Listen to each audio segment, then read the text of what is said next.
Hello everyone, in the previous lecture we've done our ISE site configuration, and in this video we are going to do switch configuration and after that client configuration. Let's jump in. Switch configuration. I hope you could remember our scenario. We have a client with IP address 192.168.130. Our switch IP address is 192.168.140 and ISE server is 192.168.110. Switch configuration consists of two steps. One step for configuration between switch and ISE server, and one step for configuration between switch and the client. Let's do our job. This is our switch and we start our session. I type enable my password Udemy @123 Udemy @123 Udemy @124. sorry.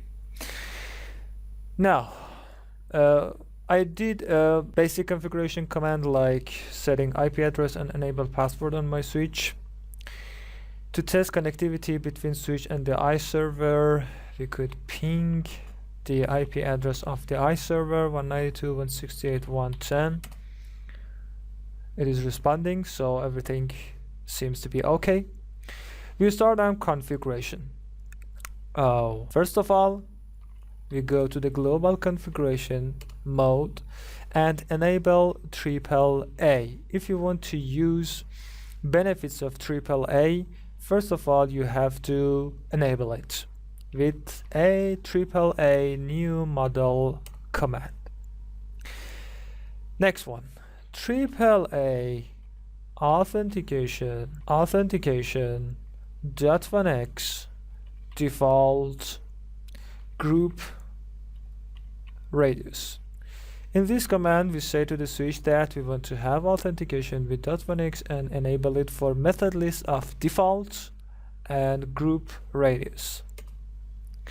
After that we could enable .1x globally on the switch with .1x system authentication or system authorization control. Next we are going to our typical interface, which is fast Ethernet 0/5 for me, and we say that switch port mode access, it's an optional command. Next we say that authentication port control auto to enable authentication on this interface.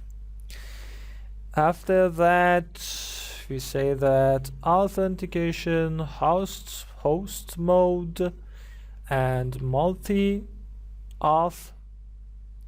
With this command, since I have virtual machine in my Apple laptop and install it on VMware Fusion, since there are two operating systems, I should say that this interface would have authentication in multi-auth mode. In multi-auth mode, those operating systems could authenticate separately. After that, we get back to the global configuration mode and say that let me configure another interface-based command, and it is .1x timeout tx period and put it 60 seconds. It's the timeout which is set between the switch and the client. And let me shut down the interface to don't see these error messages until we start our session. Okay, now let's do the configuration which is needed between switch and the ISE server. So we get back to global configuration mode and configure ISE server with this command. Radius server, we name it ISE, and say the IP address of the ISE server with command address IPv4 192.168.1.10. The authentication port is 1812 for default, and the accounting port is 1813 for default. And after that, we have to set the key or the shared secret key between the switch and the ISE server. As you remember that we set it in the ISE2, and it was Udemy @123. And now everything is okay. Only one command is remain. Let me get back to the global configuration mode and do the final configuration. And it is radius-server VSA, which stands for vendor specific attributes, send authentication. These commands help us to send authentication, which is vendor specific attribute, to the ISE server. So I think we are done in the switch.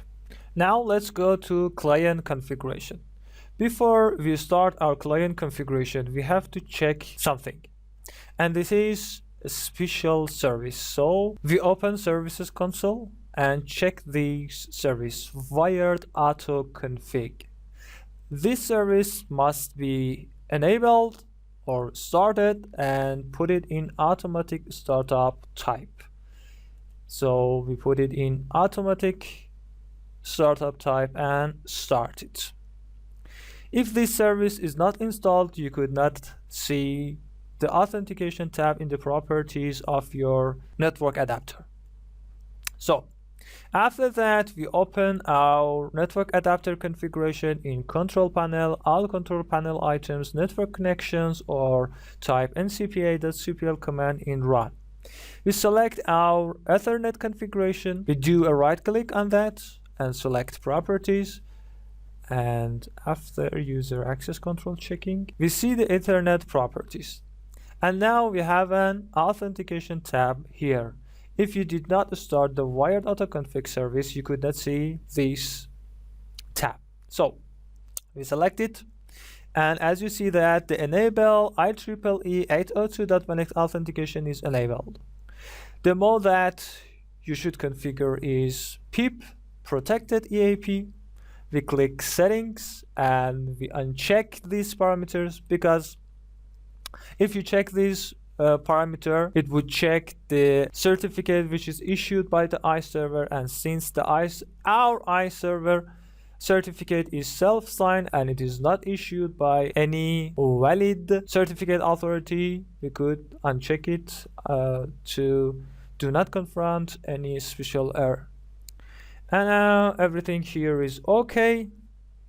You could configure. If you have Windows domain, you have Active Directory in your environment, you could check this parameter and your users would be authenticated directly with their username and password which they use for their logons.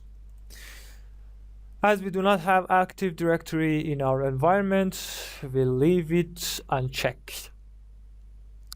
Now, okay, here in additional setting, I could say here that specify authentication mode, and I say user authentication, and I could save my credentials here.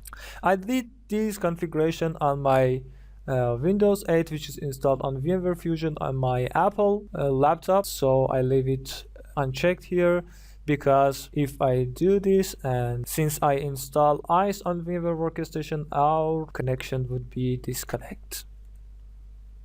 So here everything seems okay. I just stop the wired autoconfig service here just for connectivity. And now it's the time for checking. Okay, now we go to our interface, which was interface fast Ethernet WAF 0/5, and say no shut down. We are ready to authentication. As you see, some authentication messages is shown through the terminal monitor. And now you could check these in different ways. First of all, in ISE console. In ISE console, as you see that, let me bring it here. As you see that the repeat count is 2 because I did it just for test before I start recording for assurance. And now you see that this endpoint ID, this is my VMware device MAC address, and the username was Udemy, and everything since here is through .1x, as you see that, and it was in fast Ethernet 0/5. And if I click here, I see some information about that device. You see that the username was Udemy, authentication succeeded, the MAC address was here, VMware device, authentication policy, authorization policy, and authorization results. And it is the VMware device, internal user, since I use the local database for authentication. The authentication protocol is PEEP, as you see that. Authentication method is .1x. Network device SW1.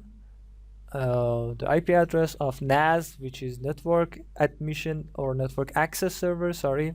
It is our network access device or our switch, the fast Ethernet 0/5. And here some other information about our authentication. Okay, another check could be done through switch. And we type here in privilege mode, show authentication sessions. As you see that, these from fast Ethernet 0/5, this MAC address, this is for my VMware, and it is running, and session ID is this, authorization success, everything seems okay. So as you see, it was very simple. I provide for you the required commands in a file, so you just could copy and paste these commands. Now let's wrap up. In this lecture, first we made our switch configuration. As you see, switch configuration consists of 2 steps. One step for configuration between switch and the ISE server, and one step is for configuration between switch and the client. As I mentioned in the lecture, there are many other commands for configuring AAA authentication, authorization, and accounting. And we just configure only the required commands for running 802.1x authentication. You could find out more options in Cisco's website. After that, we made our client configuration site and we test the connectivity and the authentication, which is done through 802.1x and ISE server and switch. I hope this has been informative for you, and I'd like to thank you for viewing.